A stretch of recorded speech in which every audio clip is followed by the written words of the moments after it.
Bon matin, bienvenue dans le défi 31 jours de yoga, une posture par jour. J'espère que ça va bien, j'espère que vous pratiquez, j'espère que vous faites des essais et que vous vivez l'expérience du yoga au quotidien. Je suis Valérie Lanka, j'aide les personnes stressées à trouver équilibre entre énergie et calme en utilisant les postures de yoga, mais aussi en expliquant la philosophie du yoga pour que le yoga devienne un mode de vie, une façon de penser qui allège notre quotidien. Aujourd'hui, la posture du cobra. Encore une fois, faites attention, maux de dos, douleur dans le bas du dos, mais la façon dont je vous le montre, vous ne devriez pas vous blesser, vous ne devriez pas aller trop loin dans la posture. Très important de toujours s'écouter, de toujours se respecter. Donc, on va le travailler pour solidifier, renforcer notre dos. Hein? Plus on a un dos solide, plus on reste droit, plus on marche droit, plus on va avoir une vieillesse droit, solide, fort. Et c'est ce qu'on veut. Un autre tapis. On se place. OK? Les consignes de base, on veut les mains de chaque côté de la poitrine, le front et le bout du nez sur votre tapis. Les pieds bien allongés, les épaules ouvertes, dégagées du tapis. Et ici, l'idée, ce serait de pouvoir monter sans utiliser les mains. Vous ne forcez pas, vous ne poussez pas dans vos mains. Donc, sur l'inspiration, si les mains lèvent en même temps que la poitrine, c'est ici que ça lève. Et à l'expire, on redescend. Donc, la poitrine lève, le bout du nez soulève par la suite. Et ensuite, c'est quand on descend, le front se descend et la poitrine s'abaisse par la suite. Commencez par expirer. Les mains servent à garder l'équilibre et non pas à nous pousser vers le haut. Et à l'inspire, on pousse dans les jambes, contractez les fesses. Montez. Et à l'expire, le front descend et la poitrine descend.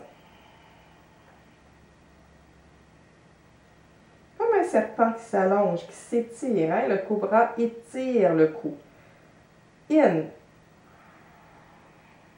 On sent la colonne qui s'allonge avec le souffle.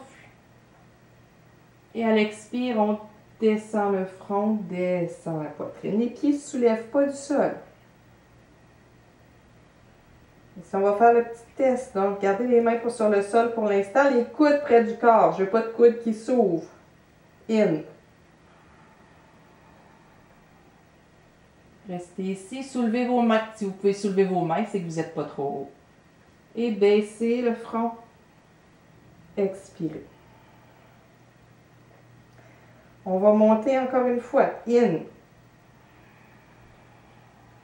Posture au sol, on a les yeux fermés, donc expirez sur place. In. Poussez dans les jambes, contractez les fesses, sentez la colonne qui s'allonge. Expirez sur place. Les coudes près du corps. In. Et à l'expire, on abaisse le front et on descend.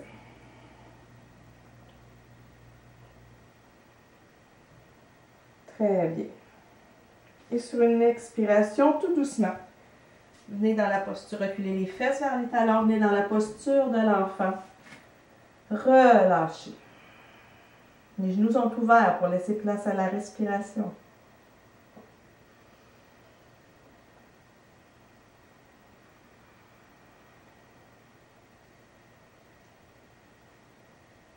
Hein, on vient d'arquer le dos, donc on l'arrondit. Les contre-postures servent à éviter les effets néfastes qu'une posture pourrait laisser. Et on se souvient, on ne va jamais dans la douleur, on va dans un inconfort confortable.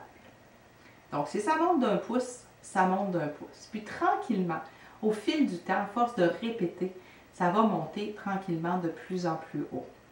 On n'est jamais dans la performance, on est toujours dans l'écoute de soi.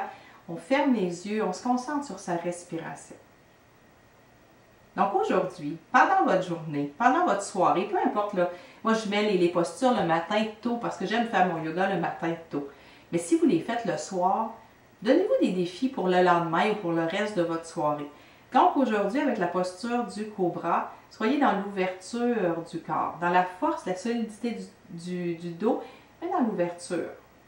Donc, soyez prêts à accueillir toutes les surprises qui pourraient vous arriver dans les prochaines heures. Je vous souhaite une super belle journée, remplie de belles surprises, et je vous dis à bientôt. Namasté!